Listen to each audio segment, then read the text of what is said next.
BCom part third paper second.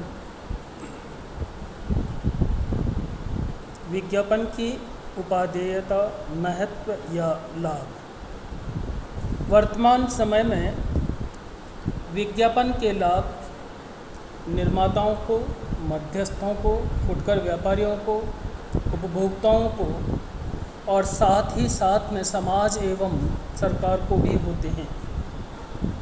हम इन लाभों को विभिन्न शीर्षकों और उपशीर्षकों के अंतर्गत बांटकर अध्ययन करेंगे। सबसे पहले हम देखते हैं उत्पादकों अथवा निर्माताओं को विज्ञापन के लाभ।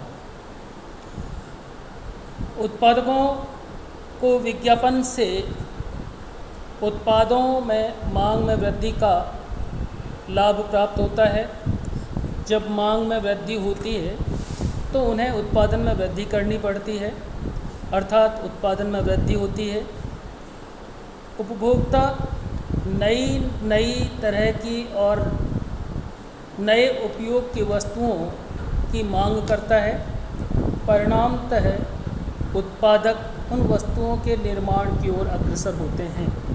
तो तृतीय लाभ होता है नई वस्तुओं का निर्माण, क्योंकि उपभोक्ताओं की ओर से नई वस्तुओं की डिमांड या मांग की जाती है। प्रति इकाई लागत में कमी। जब बड़े पैमाने पर माल का उत्पादन किया जाता है तो स्थिर लागतों के कमी होने के कारण या कुशल तकनीकी और उत्पादन में कुशलता के कारण वस्तुओं की प्रति इकाई लागत कम होने लगती है। परिणामतः उपभोक्ताओं को कम कीमत पर वस्तु उपलब्ध कराई जा सकती है। लाभ की मात्रा में वृद्धि, अधिक लाभ। ज़्यादा उत्पादन करने, ज़्यादा डिमांड क्रिएट होने और ज़्यादा माल विक्रय होने के कारण लाभ की मात्रा भी बढ़ती जाती है। एक ओर विक्रय में अभिवृद्धि होती है, दूसरी ओर उत्पादन लागत में कमी होती है। इन कारणों से लाभ की मात्रा भी बढ़ती जाती है। वितरण कार्य में मितव्ययता, क्योंकि उत्पादन और वितरण का कार्य निरंतरता पूर्वक किया जाता है, लगातार किया जाता है। विज्ञापन के माध्यम से मध्यस्थों को सूचना मिल जाती है, उनकी डिमांड क्रिएट हो जाती है और यह कार्य निरंतर चलता है। परिणामतः वितरण कार्य भी कम खर्चीला होने लगता है। उत्पादों में परिवर्तन की सूचना। जैसे ही निर्माता उत्पादन में परिवर्तन करते हैं, उनके आकार, प्रकार, रंग, रूप, गुणवत्ता इत्यादि, पैकिंग, तो विज्ञापन के माध्यम से वे उपभोक्ताओं इत्यादि को सूचित कर देते हैं, मध्यस्थों को सूचित कर देते हैं, जिस कारण से उत्पादन में किए जाने वाले परिवर्तन की सूचना समय पर और शीघ्रता से विक्रयकर्ता और उपभोक्ताओं तक पहुंच जाती है। विज्ञापन से विक्रयकर्ताओं को सहायता मिलती है, क्योंकि निर्माताओं द्वारा किया गया विक्रयकर्ताओं को माल के विक्रय को आसान कर देता है। परिणामतः जो अच्छे वितरक हैं वे मांग की डिमांड करने लगते हैं, क्योंकि उन्हें विक्रय कार्य करने के लिए अलग से विज्ञापन करने की आवश्यकता नहीं होती। इसलिए विक्रयकर्ताओं को सहायता मिलती है और दूसरी ओर जो अच्छे विक्रयकर्ता हैं, वितरण के माध्यम हैं, उनकी रुचि भी उस वस्तु अथवा उत्पाद की ओर अभिवृद्धि होने लगती है, बढ़ने लगती है। इन सब कारणों से व्यापार की ख्याति में वृद्धि होती है और जब ख्याति में वृद्धि होती है तो व्यापार संपन्न होता है, निर्माताओं को लाभ होता है। तो व्यवसाय का विस्तार और अभिवृद्धि में विज्ञापन का एक महत्वपूर्ण योगदान हो जाता है। मांग में वृद्धि, विक्रय कार्य में वृद्धि, लाभ में वृद्धि, उत्पादन में वृद्धि, इन सब कारणों से व्यवसाय का विस्तार होता है और उसकी मात्रा में वृद्धि होती है। ये थे निर्माताओं को लाभ। अब हम देखते हैं कि क्या विज्ञापन से उपभोक्ताओं को लाभ होते हैं, तो किस तरह के।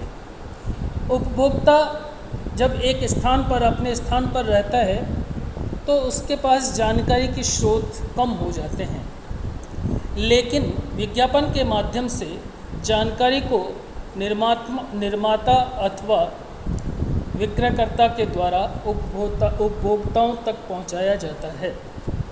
परिणामतः इस सूचना का जो अभाव था वो विज्ञापन के कारण दूर हो जाता है, तो उत्पादों की सूचना उपभोक्ताओं तक पहुंचने लगती है, पहुंच जाती है। नेक्स्ट है ग्राहकों के समय की बचत। ग्राहक को जानकारी नहीं होती थी, वो जानकारी लेने के लिए बाज़ार में जाता था, इधर उधर घूमता था, अपने मित्रों से, संपर्क सूत्रों से वस्तु या सेवाओं की जानकारी प्राप्त करता है, तो बहुत सा समय उसे इन कार्यों में व्यतीत करना पड़ता था। विज्ञापन के कारण उपभोक्ताओं तक जानकारी निर्माताओं अथवा वितरकों द्वारा पहुंचा दी जाती है और उसका कार्य केवल वस्तु की आवश्यकता को महसूस करना और तुलनात्मक अध्ययन करके निर्णय लेने का, क्रय निर्णय लेने का कार्य रह जाता है। तो निश्चित तौर से ग्राहकों के समय की बचत होती है, क्रय कार्य में सहायता, उपभोक्ता अज्ञानवश जानकारी के अभाव में यह निर्णय नहीं कर पाता था कि वह वस्तु खरीदे या ना खरीदे। यदि खरीदेगा तो वह वस्तु उपभोक्ता की आवश्यकता को किस प्रकार संतुष्ट करने में सक्षम है, वह कहाँ मिलेगी, उसकी कीमत क्या होगी इत्यादि। जब ये सारी जानकारी उपभोक्ता तक पहुंच जाती है तो उसे क्रय निर्णय लेने में सहायता मिलती है, वह निर्णय ले सकता है। साथ ही साथ उसकी विशिष्ट आवश्यकताओं की पूर्ति, कौन से उत्पाद कर सकते हैं, कौन सा उत्पाद उस विशिष्ट आवश्यकता की संतुष्टि के लिए उपयुक्त है, इस तरह का तुलनात्मक अध्ययन और निर्णय उपभोक्ता विज्ञापन के कारण कर सकने में समर्थ हो जाता है। तो उत्पादों का तुलनात्मक अध्ययन किया जा सकता है, उपभोक्ताओं के ज्ञान में वृद्धि होती है, क्योंकि सूचना और विचार और जानकारी और उपयोग का तरीका, ये सारी की सारी चीज़ें विज्ञापन के माध्यम से उपभोक्ताओं तक पहुंचा दी जाती हैं। अतः उपभोक्ताओं के ज्ञान में वृद्धि विज्ञापन के कारण संभव हो पाती है। उत्तम किस्म के उत्पादों की प्राप्ति, हम देखते हैं कि विज्ञापन के माध्यम से उत्पादों की प्रकृति, उनकी गुणवत्ता, उनकी उपलब्धि, उनकी उपादेयता, उनका उपयोग, ये सारी की सारी जानकारियाँ उपभोक्ताओं तक पहुँचती हैं। तो ऐसे ही जब अनेक निर्माता या वितरक विभिन्न वस्तुओं की जानकारियाँ उपभोक्ता तक पहुँचा देते हैं तो उपभोक्ता के पास तुलना करने के लिए, तुलनात्मक अध्ययन के लिए पर्याप्त जानकारी होती है और वह उनके विश्लेषण के आधार पर उत्तम किस्म के उत्पादों की प्राप्ति कर सकता है। कम मूल्य में वस्तुओं की उपलब्धि, जब व्यापक और बड़े पैमाने पर उत्पादन का कार्य किया जाता है तो उनका लागत मूल्य स्थिर लागतों की कमी के कारण या अन्य कारणों से लागत मूल्य कम होने लगता है और प्रतिस्पर्धा के कारण, विज्ञापन के द्वारा जानकारी के कारण इस मूल्य की जानकारी उपभोक्ताओं तक आसानी से पहुंच जाती है। तो उपभोक्ता तुलना करके निर्णय लेकर कम मूल्य में वस्तु खरीद सकता है। नकली उत्पादों से सुरक्षा, जब कोई उत्पाद बहुत ज़्यादा प्रचलित हो जाता है तो उसके नकली उत्पाद बनने प्रारंभ हो जाते हैं। विज्ञापन के द्वारा उपभोक्ताओं को इस स्थिति से अवगत कराया जा सकता है अथवा कोई विशिष्ट पहचान चिन्ह या और कोई तरीका उपभोक्ताओं को बता दिया जाता है जिससे यह उत्पाद की किसी कोई वो अलग से पहचान विज्ञापन के द्वारा उपभोक्ताओं तक पहुंचा दी जाती है जिसकी नकल करना, नकली उत्पाद से डिफरेंट करना, उसको अलग करना संभव हो जाता है। तो विज्ञापन उपभोक्ताओं की रक्षा करता है नकली उत्पादों से। फिर है धारणाओं में परिवर्तन। बहुत सी चीज़ें प्रतीत होती हैं कि ये अनावश्यक खर्चा है, लेकिन जब उपयोगिता के बारे में जानकारी प्राप्त होती है तो वह चीज़ आवश्यक लगने लगती है। जैसे वर्तमान समय में